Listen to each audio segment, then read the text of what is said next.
ಮೊನ್ನೆ ಕೂಡ ಯಾರೋ ಕೇಳಿದ್ರು ಶೇರ್ ಬಜಾರಲ್ಲಿ ದುಡ್ಡು ಮಾಡಬೇಕಾದ್ರೆ ಮುಖ್ಯವಾಗಿ ಏನಿರಬೇಕು ಮೂರೇ ಮೂರು: A discipline strategist, A patient investor and A strong risk manager.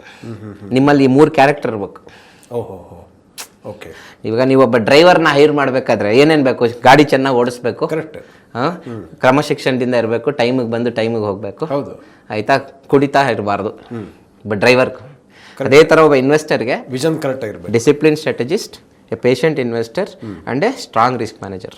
Okay. ನಾನು ಈಗ ನೀವು ನನ್ನ ಜೊತೆ ಬಂದರೆ ಅಶೋಕ್ ನನಗೂ ಹೇಳ್ಕೊಡಿ ಮಾರ್ಕೆಟ್ ಅಂತ ಹೇಳಿದ್ರೆ ಈ ಫಸ್ಟು ಲಾಸ್ಟ್ ಹೇಳ್ಕೊಟ್ಬಿಡ್ತೀನಿ ಈಸಿಯಾಗಿ. ಆ ಡಿಸಿಪ್ಲಿನ್ ಸ್ಟ್ರಾಟಜಿಸ್ಟು, ರಿಸ್ಕ್ ಮ್ಯಾನೇಜರ್ನ. ಅದಕ್ಕೆ ಮ್ಯಾಥಮೆಟಿಕಲಾಗಿ ಮಾಡಲ್ಸ್ ರೆಡಿ ಮಾಡ್ಬೋದು. ಈ ಮದ್ದಿದೆಯಲ್ಲ ಆ ಪೇಷಂಟ್ ಇನ್ವೆಸ್ಟರ್ ಅಂತ, ಅವನನ್ನು ತಯಾರು ಮಾಡೋಕ್ಕಾಗಲ್ಲ.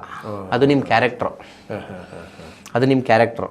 ಅದನ್ನು ಬದಲಾಯಿಸೋಕ್ಕಾಗಲ್ಲ, ಅದು ನೀವೇ ಕ್ರಿಯೇಟ್ ಮಾಡ್ಕೊಬೇಕು. ಅದು that is within you. ಅದು ಬಹಳ ಇಂಪಾರ್ಟೆಂಟ್ ಅಂತ ಹೇಳ್ತೀರಿ ನೀವು.